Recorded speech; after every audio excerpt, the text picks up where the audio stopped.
હવે આપણે આગળ જોઈએ. ભીમબેટકા તરફ બસ ગઈ. બરોબર. હવે બસમાં ડીઝલ પુરાવ્યા બાદ ફરી મુસાફરી શરૂ થઈ.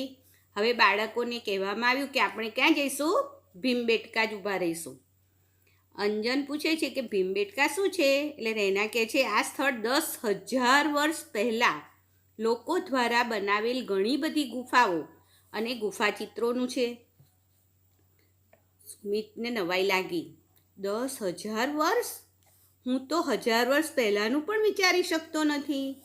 એટલે ગોપી કહે છે, ઓહ, 1000 વર્ષ ઘણું બધું કહેવાય. હું તો 100 વર્ષનું પણ વિચારી શકતી નથી. એટલે ગૌરી શું કહે છે? હું 100 વર્ષનું તો વિચારી શકું, કારણ કે મારા પપ્પાના દાદી 100 વર્ષના છે. એટલે મંજીત કહે છે એનો એ અર્થ થયો કે તે ગુફાઓ તો દાદીઓની ઉંમર જેટલી જૂની થઈ. બરાબર. એટલે બધા હસવા લાગ્યા. આવી અંદરો અંદર બાળકો, તમે ચર્ચા કરો ને એમ બાળકો પણ ચર્ચા કરતા હતા. અને વાતો કરતાં કરતાં એ પહોંચ્યા. ત્યારે ભીમબેટકા પહોંચ્યા ત્યારે કેટલા વાગ્યા હતા? 11 વાગ્યા. કેટલા? 11 વાગ્યા હતા. અહીંયા જુઓ ચિત્રો આપેલા છે જુદા જુદા. કે કમાલ છે કે 10,000 વર્ષ પહેલાં પણ લોકો આટલી બધી ચિત્રકારી કરી શકતા હતા. અને તે પણ શાની ઉપર? પથ્થર ઉપર. આ પથ્થર ઉપર છે એટલે જ આ બધું અહીંયા અત્યાર સુધી સરસ એ રીતે જળવાઈ રહ્યું છે. જો લખાયેલું હોય, કોઈ કાગળ ઉપર હોય કે જળના એની ઉપર જો કરેલું હોય ચિત્રામણ તો બધું લૂસાઈ જાય. પણ પથ્થરને કારણે આ બધું સચવાઈ રહ્યું છે. હવે 10,000માં કેટલા મીંડા આવે? જુઓ, ગણો. 1, 2, 3 અને 4. બરાબર. 1 મીંડું એટલે 10. 2 મીંડા હોય 100 કહેવાય. 3 મીંડા હોય તો 100 પછી 1000. અને 4 મીંડા એટલે 10,000. તો આ ગુફાઓ જે છે એ જે ચિત્રકારી કરી છે એ બધી 10,000 પહેલાંની છે કે છે. અરે આ પથ્થરો પણ કેટલા જૂના હશે? બરાબર, હજારો વર્ષ જૂના હોઈ શકે. હવે આગળ શું ચર્ચા કરે છે લોકો? એમાં એક શંકર નામનો છોકરો હતો. એ કહે છે કે આ ચિત્રમાં મોટા કદના જંગલી બળદો દેખાય છે. અરે મને એક યુક્તિ સૂજી. હું આ ચિત્રોમાંથી બળદોને ગણું અને તું હરણા ગણ. 2 મિત્રો હતા એટલે એકબીજાને કહે છે. એટલે બીના જોડે શું કહે છે? હું લોકોને ગણીશ. લોકો એટલે માણસોને. હવે આપણે જોઈએ કે કોની સંખ્યા સૌથી વધુ છે? જંગલી બળદો, હરણા કે લોકોની? એટલે શંકરે બળદો ગણી કાઢ્યા. ગણતા ગણતા બોલ્યો 34, 35, 36, 37. હા, છેલ્લે કઈ સંખ્યા બોલ્યો? 37. તો જંગલી બળદો કેટલા થયા? 37. બરાબર. આ જંગલી બળદો. હવે બીનાએ લોકોને ગણ્યા અને એનો મિત્ર હતો એણે શું ગણ્યું? હરણા. તો હરણા કેટલા થયા? 1, 2, 3 ગણતા ગણતા 112, 113, 114 અને છેલ્લે કયો નંબર આવ્યો? 117. તો હરણા કેટલા ગણ્યા એને? 117 ગણ્યા. તો અહીંયા એના ઉપરથી તમને એક પ્રશ્ન પૂછ્યો છે કે જંગલી બળદો કરતાં હરણા કેટલા વધારે છે? હવે આના માટે તમારે શું કરવું પડશે? દાખલો ગણવો પડે. બરાબર. જંગલી બળદો વધારે છે કે હરણા વધારે છે? તો હરણા વધારે છે એટલે ઉપર હરણા લખીશું આપણે. કેટલા હરણા ગણ્યા એણે? 117 હરણા. બરાબર. અને જંગલી બળદો કેટલા ગણ્યા છે એણે? 37. એટલે 37 જંગલી બળદો. તો કેટલા વધારે છે હરણા? એ કરવાનું છે. તો 7માંથી 7 જાય તો શું કરીશું? બાદબાકી. 0. 1માંથી 3 ના જાય એટલે આપણે શું કરીએ? દશક લઈએ. બરાબર, જોડેની સંખ્યા ઉપરથી. અને અહીંયા કેટલા આવશે? 11. 11માંથી 3 જાય તો ગણો, તમારી જાતે ગણતરી કરો જો. કેટલા થાય? 8 આવે છે ને? 8 જવાબ. બરાબર. એટલે કેટલા વધારે છે હરણા?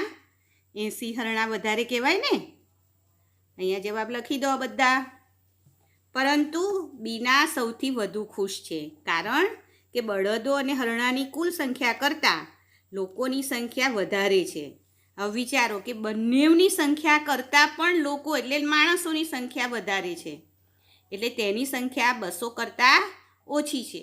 એટલે આ બંનેનો સરવાળો કરીએ આપણે પહેલાં 117 અને 37 હરણાનો ને બળદનો. તો 14 વધી 1 3 ને 2 5 એટલે 154 થયા આ બંને થઈ અને 200થી ઓછા છે. હવે અહીંયા જુઓ કે અહીં સંખ્યાઓ આપેલી છે કે બીનાએ કેટલા લોકોની ગણતરી કરેલ છે. શું વિચારવાનું છે તમારે? 154થી વધારે. આ બંનેથી અહીં લખ્યું છે કે બળદો અને હરણાની કુલ સંખ્યા કરતાં, તો કુલ સંખ્યા કેટલી આવી? 154. અને આ બંને કરતાં પણ લોકોની સંખ્યા વધારે છે અને પાછી 200થી ઓછી છે. તો અહીંયા વિચારો કે 214 એ તો ના આવે, 200 કરતાં ઓછી એટલે. પછી 154 એ પણ ના આવે કારણ કે 154 તો છે જ અહીંયા. એનાથી વધારે તો 134 એ કેવા કહેવાય? 154થી ઓછા, એ પણ ના આવે. તો લોકોની સંખ્યા કેટલી ગણી હશે એને? 137 આવે ને જવાબ. પછી ભૂમિઓ જોડે હતો. ભૂમિઓ કોને કહેવાય તમને ખબર છે? ભૂમિઓ એટલે આપણે જે વસ્તુ જોઈ ના હોય, આપણે પ્રવાસમાં ગયા હોઈએ, કોઈ સ્થળની વિશેષતા હોય અને વિશેષતા એનું નામ શા માટે પડ્યું, એનો ઇતિહાસ શું છે એ જાણવા આપણને ખબર ના હોય તો ત્યાં જે માણસો કાયમ રહેતા હોય ને એમને ખબર હોય કે આનું આ નામ શા ભાગથી પડ્યું, આ ચિત્રોમાં શું કહેવા માંગે છે. તો એ ભૂમિઓ આપણી સાથે ફરે અને બધી વસ્તુઓ આપણને સમજાવે. તો એ ભૂમિયાએ શું કહ્યું કે ત્યાં કુલ 600 કરતાં પણ વધારે ગુફા ચિત્રો છે.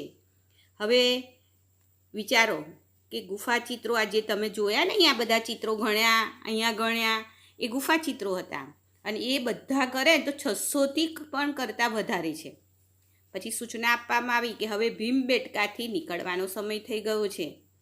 આ વિચારો કે તેઓએ ત્યાં 1 કલાક વિતાવ્યો તો અત્યારે કેટલા વાગ્યા હશે? કેટલા વાગે પહોંચ્યા હતા તે લોકો? અહીંયા આવી ગયું આપણે 11 વાગે અને 1 કલાક વિતાવ્યો તો કેટલા વાગ્યા હશે? 12 થયા હશે ને? 1 કલાક વિતાવ્યો એટલે તો આપણે 12 લખી દઈએ. હવે તેઓ ભોપાલ તરફ જવા રવાના થયા. તેઓ ત્યાં 1 કલાકથી ઓછા સમયમાં પહોંચશે એટલે કેટલા વાગશે? 1 કલાકથી ઓછો એટલે 12:30 લખીએ આશરે, બરાબર? 12:30 વાગે પહોંચશે. હવે આગળ નવું શીખીએ. ભોજનનો સમય થઈ ગયો. 12:30 થઈ ગયા એટલે ભૂખ્યા થયા બાળકો, એટલે બધાએ પોતાના નાસ્તાના ડબ્બા ખોલ્યા. બસમાં બિસ્કિટ, નારંગી ને કેળા પણ સ્કૂલ તરફથી વેચવામાં આવ્યા. હવે વિચારજો તમે કે દરેક બાળકને 1 નારંગી, 1 કેળું અને 5 બિસ્કિટ આપવામાં આવ્યા. તો બધા બાળકોએ નારંગી ને બિસ્કિટ તો લીધા, પરંતુ 38 બાળકોએ કેળા ન લીધા. હવે તમારે વિચારવાનું છે તો કુલ કેટલા નારંગી, બિસ્કિટ અને કેળાની વહેંચણી થઈ હશે આ શોધવાનું છે. જુઓ, દરેક બાળકે 1 નારંગી તો લીધી જ. આવું બાળકો કેટલા હતા કુલ? બરોબર 210. તો નારંગી કેટલી ગઈ? 210. પછી કેળું કેટલા બાળકોએ ના લીધું? 38. 210 હતી અને 38 બાળકોએ લીધું નહીં તો 210માંથી 38 શું કરીશું? બાદ કરી દો. એટલે એટલા બાળકોએ શું કર્યું નથી? કેળા ખાધા નથી. એટલે 38 બાદ કરીએ તો કેટલા આવશે? ગણો તમે, ચલો. હવે 0માંથી 8 જાય ના, તો અહીં 10 લઈએ, 1 પરથી 0 અહીં આવી જાય, અહીં 10માંથી 8 જાય તો 2. હવે 0માંથી 3 ના જાય એટલે ફરી 10 લઈએ, 10માંથી 3 જાય તો બોલો 7, બરાબર ને? હા, અને 1 ના 1. તો કેટલા બાળકોએ કેળા ખાધા કહેવાય? 172, બરાબર? અને દરેક બાળકને 5-5 બિસ્કિટ આપ્યા છે. તો 210 હતા અને 5-5 બિસ્કિટ આપ્યા એટલે 210 ગુણ્યા 5-5 દરેકને મળ્યા એટલે 5 એકુ 5, 5 દુ 10. તો કુલ બિસ્કિટ કેટલા ગયા? 1050, બરાબર? એટલે કુલ બિસ્કિટ 1050. સમજ પડી ગઈ? તો કુલ નારંગી કેટલી ગઈ? 210. કેળા કેટલા ગયા? 172 અને બિસ્કિટ ગયા 1050, બરાબર? આ એનો જવાબ છે. હવે અહીંયા નીચે જુઓ. મનજીત અને ભાનુએ ઝડપથી પોતાનું ખાવાનું પૂરું કરી દીધું અને બધા ખાતા હતા ત્યાં એ લોકોએ શું કર્યું? એકબીજાને ઉખાણા પૂછ્યા. એમાં મંજીતે પહેલું પૂછ્યું કે 100 અને 150ની બરાબર વચ્ચે આવતી સંખ્યા કઈ હોય? તમે વિચારો, 100 અને 150 એ બેની વચ્ચે આવતી સંખ્યા કઈ? હવે તમારે વિચારવાનું છે કે 100 પછી 150 એટલે કેટલી સંખ્યા થાય? 50 થાય. તો 50ની વચ્ચે કઈ સંખ્યા આવે? આ બેની વચ્ચે 125 થાય. અહીં જવાબ આપી દીધો ભાનુએ. 120 તો કે ના. 130 તો ના. તો કઈ થઈ ગઈ? 125. એટલે મંજીત પૂછે છે સાચું? હવે તું પૂછ કે છે. એટલે બધા બાળકો આવું બધું રમતા હતા એટલે જોડાયા. હવે અહીંયા નીચે જુદા જુદા ઉખાણા આપ્યા છે. એમાં પહેલું ઉખાણું જુઓ. શું કહે છે? મેં મારા 4 મિત્રોને 4 ચોકલેટ આપી. મારી પાસે 3 વધી. તો મારી પાસે કુલ કેટલી ચોકલેટ વધી હશે? હવે 4 મિત્રો હતા અને દરેકને કેટલી ચોકલેટ આપી? 4. તો આપણે 4 તો કરીએ. 4 8 ને 8 16. અને કેટલી વધી હતી? 3. એમાં 3 ઉમેરી દો એટલે કુલ કેટલી ચોકલેટો હશે? 19. બરાબર. કુલ કેટલી ચોકલેટ હશે? 19. ખ. શું કહે છે? 3, 5 અને 7ની મદદથી તમે કઈ સંખ્યા બનાવી શકો? અહીં 2 બનાવી છે. જુઓ, 357 અને 537. આ ઉપરાંત બીજી કઈ બને? જો 3, 5, 7નો ઉપયોગ કરીને આ બની. પછી 5, 3, 7નો ઉપયોગ કરીને આ બનાવી. હવે આપણે બનાવીએ બીજી. કઈ સંખ્યા બનશે? 3 પછી 7 લઈએ. 7, 5. પછી બીજી બનાવો તમે. 5, 7, 3. પછી 7, 5, 3. 7, 3, 5. બરાબર. એટલે કુલ કેટલી સંખ્યા બને? 6 બની. જુઓ, એની એ વરી સંખ્યા ના આવી જોઈએ. સમજણ પડે છે? જો અહીં 7, 5, 3 છે તો અહીં 7, 3, 5 થઈ. એવી રીતે અલગ અલગ સંખ્યાઓ બને. હવે ગ છે. એવી કઈ સંખ્યા જેમાં 8 વધારતા તે બમણી થઈ જાય? 8માં 8 ઉમેરો તો 8 જ કહેવાય ને. કઈ સંખ્યા છે? 8માં 8 ઉમેરીએ એટલે 16 થાય. બરાબર. બમણી કહેવાય ને. 8ના બમણા એટલે 2 ગણી. 16 થઈ ગઈ. તો કઈ સંખ્યા કહેવાય? 8. આવા તમે પણ ઉખાણા તૈયાર કરો અને આપણા મિત્રોને પૂછવાના છે. પછી ઘ. એવી કઈ સંખ્યા કે જેનો 2, 3 અને 5 વડે ભાગાકાર થઈ શકે અને તે 25 અને 50ની વચ્ચે જ હોય? હવે બોલો, આ યાદ રાખો કરો. તમારે આ ભણવામાં આગળ આવી ગયું છે. એ જ છે. એવી કઈ સંખ્યા છે 2, 3, 5 વડે ભાગાકાર થઈ શકે અને તે પાછી 25 અને 50ની વચ્ચે આવી જોઈએ? વારાફરતી બધી સંખ્યાઓ વિચારો. 25 પછી 26 લઈએ તો 26ને 2 ભગાય પણ 3 ના ભગાય. 5 પણ ના ભગાય. બરાબર. 27 તો 27ને 2 ના ભગાય. 5 ના ભગાય. 28 તો 2 ભગાય પણ 3 ના ભગાય. 29 એ તો ના ભગાય. એ કોઈ પણ સંખ્યાને એ કેવી સંખ્યા છે? એકી. હવે 30 લઈએ તો 30માં 2 પણ ભગાશે અને 3 પણ ભગાય. અહીં ભાગી જુઓ. જો 30 ભાગ્યા 2 એટલે બરાબર 15 દુ 30. પછી 3 પણ ભગાય. 10 તરી 30. 5 પણ ભગાય. 5 છંગ 30. બરાબર. એટલે કઈ સંખ્યાનો એમનો જવાબ આવે? 30. 25 ને 50ની વચ્ચે થઈ ને 30. હવે ચ. એક નાની કીડી 1 મિનિટમાં 3 સેન્ટીમીટર ચડે અને 2 સેન્ટીમીટર પાછી લપસે. તેને 2 સેન્ટીમીટર ચડવામાં કેટલો સમય લાગે? હવે તમે વિચારો કે એક નાની કીડી છે કે 1 મિનિટમાં 3 સેન્ટીમીટર ચડે પણ 2 સેન્ટીમીટર પાછી પડે છે. તો એ 1 જ સેન્ટીમીટર કહેવાય ને. 1 મિનિટમાં 1 સેન્ટીમીટર ચડે. તો એને એવું પૂછે છે કે 2 સેન્ટીમીટર ચડવા કેટલો સમય થાય? તો આ 2 સેન્ટીમીટરમાં 2 મિનિટ થાય. બરાબર. આ જવાબ કહી ગયો. એટલે કેટલો સમય લાગશે જવાબમાં? 2 મિનિટ. સમજણ પડી કે 1 મિનિટમાં એ 3 ચડે છે ખરી પણ 2 લપસી પડે છે પાછી. એટલે ચડી તો કેટલી કહેવાય? 1 જ. તો એવું કહે છે કે 2 સેન્ટીમીટર એને ચડવું હોય તો કેટલો સમય લાગે? 2 મિનિટ થાય ને. 1 મિનિટમાં 1 તો 2 મિનિટમાં 2. બરાબર. ચલો હવે આગળ જોઈએ. આપણે કઈ હોડી લઈએ? બધા ઉખાણા પૂછવામાં એટલા મશગુલ હતા કે તેઓ એક સરોવર પાસે આવી ગયા.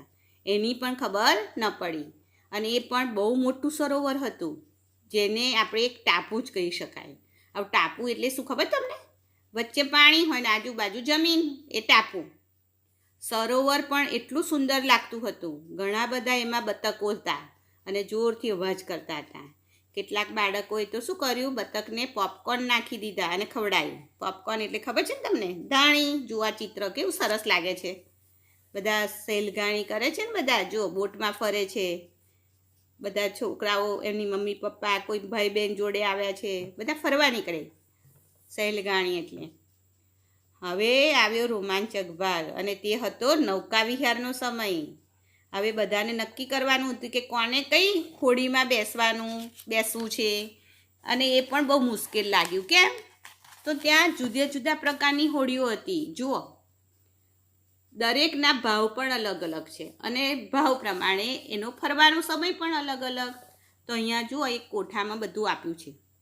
પહેલું શું છે? હોડીના નામ. પછી ટિકિટના દર. ટિકિટના દર એટલે શું કે એ હોડીમાં બેસવું હોય તો કેટલો ભાવ હોય, એને ટિકિટના દર કહેવાય. પછી વિહારનો સમય. વિહાર એટલે તમે કેટલો સમય ફરી શકો છો એમ. પહેલી હોડીનું નામ હતું ડબલ ડેકર. એને બેસવું હોય તો કેટલા રૂપિયા આપવા પડે? 30 રૂપિયા. અને એ બેસીને 30 રૂપિયા આપીએ તો તમને કેટલા સમય બેસવાનું મળે? 45 મિનિટ. પછી બીજા પ્રકારની હોડી હતી પેડલ બોટ. બોટ એટલે હોડી જ, બરાબર. પેડલ એટલે પગથી આપણે પેન્ડલ મારવાના અને ચલાવવાની. એનો ભાવ હતો 15 રૂપિયા. એક જણ બેસે તો કેટલા રૂપિયા આપવાના? 15. અને કેટલો સમય એમાં હોડીમાં બેસી શકશે? તો 30 મિનિટ. પછી ત્રીજા પ્રકારની હતી મોટર બોટ. એ મોટર બોટ કેવી હોય? એની જાતે ચાલે. એનો ભાવ હતો 25 રૂપિયા. અને એમાં ફરી શકો કેટલો? 20 મિનિટ. જુઓ, ભાવ પણ વધારે અને સમય પણ ઓછો ઉપર કરતા, બરાબર. પછી ચોથા પ્રકારની હોડી હતી હલેસાવાળી બોટ. હલેસા એટલે પેલા હાથથી આપણે લાકડા વડે મારીએ ને એમ ચલાવવાની, એને હલેસાવાળી બોટ કહેવાય. એનો ભાવ હતો 15 રૂપિયા, અને વધારે સમય તમે બેસી શકો, 45 મિનિટ. હવે અહીંયા જુઓ કે કેવી રીતે બધા બાળકો વહેંચાયા. તો આપણે 4 એક પેડલ બોટમાં લઈશું, અને ગૌરીનું જૂથ સાથે હરીફાઈ કરીએ કે છે આપણે. પછી બીજા લોકોએ શું કહ્યું? અમે તો મોટર બોટ લઈશું, જે મોંઘી છે પણ ઝડપની મજા આવશે કે છે, બધા ફરવા માટેની. હવે અહીંયા સામે જોઈએ. ચાલો આપણે હલેસાવાળી હોડીમાં જઈએ. તે બહુ મોંઘી નથી, અને આપણે વધુ સમય શાંતિથી સહેલ કરી શકીશું. તો ચોથું ગ્રુપ હતું એ શું કહે? ચાલો આપણે તો ડબલ ડેકરમાં જ જઈએ. મોંઘી છે પણ સમય વધુ છે ને, એટલે સાથે સંગીતની પણ મજા પડશે કે છે સાંભળવાનું. અહીંયા જુઓ, સરસ બધા સરોવર છે, એમાં બધા ફરે એવી હોડી બતાવી છે. હવે આના ઉપરથી આ કોઠામાં જે જવાબ આપવા, ટિકિટના દર અને સમય આપ્યો છે, એના ઉપરથી અહીંયા આપણે તમારે ખાલી જગ્યાઓ પૂરવાની છે. ઇન્દ્રા અને ભાનુ પહેલાં મોટર બોટમાં ગયા, પછી હલેસાવાળી હોડીમાં ગયા. તો તેમણે બંને હોડીના કુલ કેટલા રૂપિયા ચૂકવ્યા હશે? જુઓ, ઇન્દ્રા કેટલું આપે છે પહેલાં? ઇન્દ્રા અને ભાનુ, જો અહીંયા મેં ગણ્યું છે, તો મોટર બોટના કેટલા રૂપિયા આપ્યા એમણે? 25 રૂપિયા એક જણના, ઇન્દ્રાના, અને બીજા ભાનુના, એટલે કુલ કેટલા રૂપિયા થાય મોટર બોટમાં? 50 રૂપિયા. પછી હલેસાવાળી બોટમાં પણ બેઠા. એમાં એક જણનો ભાવ કેટલો હતો? અહીં જુઓ, અહીં લખ્યું છે, હલેસાવાળીનો ભાવ કેટલો છે? 15, બરાબર, અને મોટર બોટનો 25. તો 25 ને 25 50 થયા પહેલાં બે જણના, અને હલેસાવાળીના 15 દુ 30, એટલે 50 ને 30 કેટલા રૂપિયા થાય? 80 રૂપિયા. તો કુલ રૂપિયા કેટલા ચૂકવ્યા એમણે? 80 રૂપિયા. બરાબર, સમજણ પડી? કે જો મોટર બોટ એક જણના 25, બીજા જણના 25, એટલે 50 થયા. એવી રીતે હલેસાવાળી બોટના એક જણના 15, બીજાના 15, એટલે કુલ 30. હવે બંનેનો તમે સરવાળો કરી દો, 50 ને 30 80 થાય ને, એટલે કુલ એમણે કેટલા રૂપિયા ચૂકવ્યા? 80 રૂપિયા. હવે શું પૂછે છે બીજો પ્રશ્ન? બંને હોડીને મળીને બેસવાનો સમય કયો? તો મોટર બોટમાં કેટલો સમય છે? 20 મિનિટ અને હલેસાવાળી બોટનો 45. તો 20 અને 45નો સરવાળો કરો, કેટલો થશે? 20 અને 45નો 65 મિનિટ થાય. હવે આપણે મિનિટના કલાક પણ બનાવી શકીએ છીએ. 60 મિનિટ એટલે 1 કલાક અને ઉપર 5 મિનિટ વધી એટલે 5 મિનિટ. તો એનો સમય કેટલો કહેવાય? 1 કલાક અને 5 મિનિટ. તો આપણે અહીં લખી શકીએ કે 1 કલાક અને 5 મિનિટ. આવી રીતે લખાય. મિનિટ ઉપર લખવું હોય ને તો, કારણ કે 60 એકમ છે એટલે 5 જ મિનિટ થઈ છે. જો આમ લખીએ તો 50 મિનિટ કહેવાય. એટલે આ રીતે ના લખાય. આગળ 0 અને પછી 5 મિનિટ એવું લખાય. હવે બીજો પ્રશ્ન શું છે? બાળકોની એક ટુકડી ડબલ ડેકર હોડીમાં ગઈ. તેણે કુલ 450 રૂપિયા ચૂકવ્યા. તો કુલ કેટલા બાળકો તે હોડીમાં બેઠા હશે? જુઓ, હવે શું કરવાનું છે? બાળકોની સંખ્યા કાઢવાની કે 450 રૂપિયા આપ્યા. શેમાં? ડબલ ડેકર હોડીમાં. હવે ડબલ ડેકરનો ભાવ કેટલા રૂપિયા છે? 30. બરાબર. તો આપણે એને શું કરવું પડે? 450 ભાગ્યા 30 કરવા પડે. ચલો કરો બધા પોતાના નોટમાં. બરાબર. જો મેં અહીં ગણ્યું છે કે 450 ભાગ્યા 30. તો 30 એકુ 30 ભાગાકાર કરો એટલે આટલો જવાબ આવશે. બરાબર. ગણો તમારી રીતે. તો કેટલા બાળકો ગણ્યા કહેવાય? 15 બાળકો. તો આપણે અહીં લખીશું 15 બાળકો. બરાબર. એક બાળક 30 રૂપિયા આપે તો 15 બાળકના કુલ કેટલા થશે? 450. હવે આગળ જુઓ. કઈ હોડી 1 કલાકમાં 2 ફેરા કરે છે? 1 કલાક એટલે આપણને ખબર છે 60 મિનિટ કહેવાય. તો અહીંયા કલાકના તો નથી, પણ 60ના 2 30 મિનિટ થાય ને. તો કઈ હોડી કહેવાય? પેડલ બોટ કહેવાય ને. તો અહીં જવાબમાં કઈ આવશે? હોડીનું નામ લખવાનું છે, પેડલ બોટ. સમજણ પડી? 1 કલાક એટલે 60 મિનિટ કહેવાય કે નહીં? 1 કલાક એટલે બરાબર 60 મિનિટ. તો 60 મિનિટના 2 ભાગ કરો તો 30 મિનિટ કહેવાય ને. 2 ફેરા. તો 30 મિનિટની કઈ હોડી છે? 30 + 30 એટલે 60 મિનિટ થઈ ગયું. અને અહીં 1 કલાકમાં પૂછ્યું છે આપણને, એટલે પેડલ બોટનું આવે ને નામ.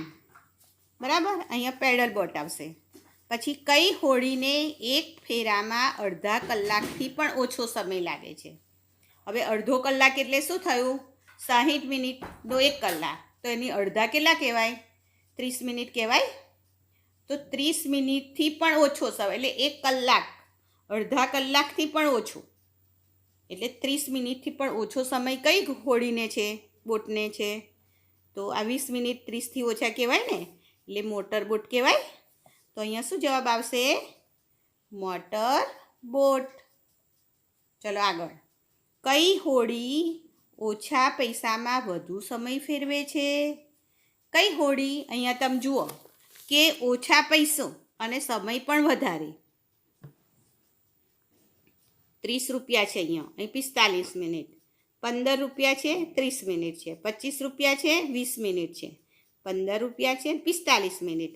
અહીંયા 15 છે ને અહીંયા 15, પણ આ 30 મિનિટ છે. જ્યારે કેટલી સમય છે? 45. એટલે ઓછા રૂપિયામાં વધારે સમય કઈ બોટ ફેરવે? હલેસાવાળી બોટ. તો અહીંયા જવાબ આવી જાય, હલેસાવાળી બોટ. બરાબર. હવે આગળ. જાવેદ 2 વખત હોડીમાં બેઠો અને તેણે કેટલા રૂપિયા આપ્યા? 40 રૂપિયા ચૂકવ્યા અને 50 મિનિટ ફર્યો.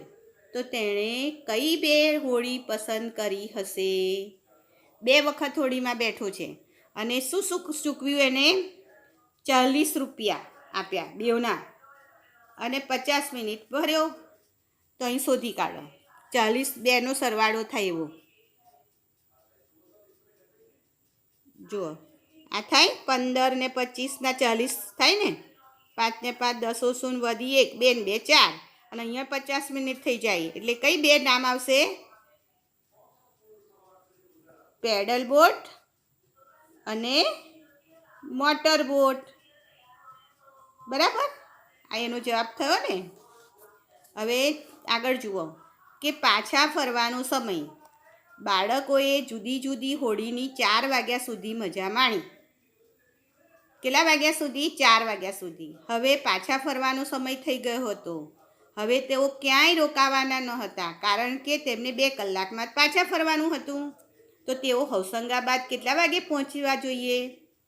4 વાગ્યા સુધી તો ફર્યા અને 2 કલાક થાય રસ્તો, તો કેટલા વાગ્યા કહેવાય? 6 કહેવાય ને, બરાબર? 6 વાગે પોતાના ગામ પાછા હોશંગાબાદ પહોંચી જશે, બરાબર? હવે આગળ, હવે આ લેસન તમારે કરવાનું છે, શોધવાનું છે. હા, તમે કોઈ દિવસ શાળાના પ્રવાસમાં ગયા છો? કુલ કેટલા બાળકો આવ્યા હતા? કેવી રીતે અને કેટલે દૂર ગયા હતા? જવા આવવામાં કેટલો સમય લાગ્યો? દરેક બાળક દીઠ કુલ કેટલો ખર્ચ થયો તે શોધો. હવે તમે ગયા જ હશો, બરાબર? આપણી શાળામાંથી આપણે પ્રવાસ દર વર્ષે જઈએ છીએ. તમારા જોડથી કેટલા રૂપિયા ઉઘરાવીએ છીએ, પછી તમે ત્યાં બેસો છો ત્યારે કેટલા ખર્ચીએ છીએ કશાકમાં, બરાબર? એ બધું જ લખો અને જવાબ શોધો. હવે અહીંયા જુઓ, નીચે મહાવરો આપ્યો છે, એ પણ તમારી નોટમાં તમારે લખવાનો છે. હું સમજાવું કે આ 4 ખૂબ જ જૂના ગુફા ચિત્રો છે. સૌથી જૂના પર નિશાની કરવાની છે. અમાં છે 42 વર્ષ જૂનું, બમાં છે 1000 વર્ષ જૂના, કમાં છે 85 વર્ષ જૂના અને ડ છે 1300 વર્ષ જૂના. હવે આમાં જૂનામાં જૂનું એટલે મોટી સંખ્યા હોય એ જૂની થાય ગુફા, બરાબર? તો તમારે શોધવાનું ને એની ઉપર ખરું કરવાનું. હવે બીજું છે કે એક બસમાં 48 બાળકો સમાય, તો 3 બસમાં આશરે કેટલા બાળકો સમાય? હવે તમારે શોધવાનું. એક બસના છે તો 3 કરવા હોય તો 48 ને 3 ગુણો, જે જવાબ આવે એની ઉપર નિશાની કરો. પછી નીચેનામાંથી કઈ જોડીનો સરવાળો 500થી વધુ જવાબ મળે? બધાનો સરવાળો કરી જોવાનો. 152,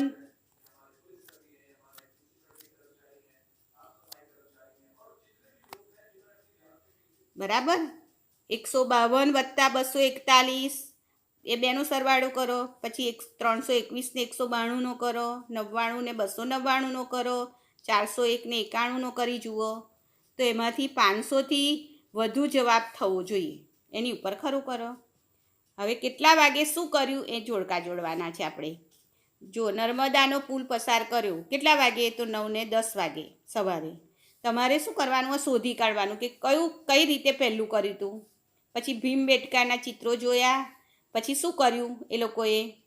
નર્મદાના પુલ પછી સીધું તો પેટ્રોલ પંપ પર ગયા હતા. તો 9:10 પછી કયો સમય આવે? અહીં જુઓ, 9:30 આવે ને. પુલ પસાર થયો ને તરત જ એમણે શું કર્યું હતું? પેટ્રોલ પુરાયું. તો 9 ને 10 પછી સીધો સમય કયો છે? 9 ને 30, એટલે આ થાય, બરાબર? પછી ત્યાંથી પેટ્રોલ પંપથી એ લોકો ક્યાં રોકાયા હતા? વિચારો. ભીમબેટકા પહોંચી ગયા હતા ને ત્યાંથી. તો ભીમબેટકા જાય તો 9:30 પછી આમાં કયો સમય આવે એ જુઓ, વિચારો.